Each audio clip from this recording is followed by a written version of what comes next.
కొవ్వూరు 3 డాబాల వీధిలో ఉన్నటువంటి Narayana English medium school విద్యార్థులు పర్యావరణ పరిరక్షణ ర్యాలీ నిర్వహించారు.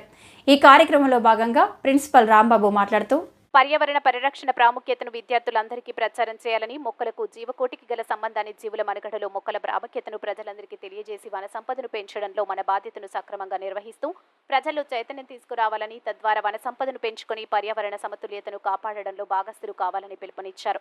ఈ కార్యక్రమంలో అకాడమిక్ డీన్ మనోహర్ మాట్లాడుతూ మొక్కల సంఖ్య పెరగడం వలన ఆక్సిజన్ ఉత్పత్తి పెరుగుతుందని, తద్వారా జీవరాశుల మనుగడ సుగమం అవుతుందని తెలియజేశారు. ప్రైమరీ వైస్ ప్రిన్సిపల్ వేణు మాట్లాడుతూ ఆక్సిజన్ విడుదలతో పాటు మొక్కల వలన అనేకమైన ప్రయోజనాలు ఉన్నాయని, అనంతరం విద్యార్థులు కొవ్వూరు పురవీధుల్లో ర్యాలీ నిర్వహించి ప్రజల్లో చైతన్యం కలిగించే ప్రయత్నం చేశారు.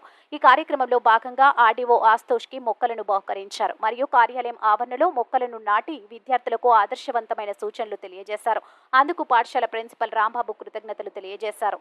ఈ కార్యక్రమంలో high school coordinator Kiran Kumar, primary coordinator సాహిత్య, కిడ్స్ కోఆర్డినేటర్ రాణి ప్రదీప్ మరియు ఆర్ఐ సురేష్, ఏజీఎం రామిరెడ్డి, ఉపాధ్యాయేతర సిబ్బంది మరియు విద్యార్థులు పాల్గొని కార్యక్రమాన్ని విజయవంతం చేశారు.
Save the nature!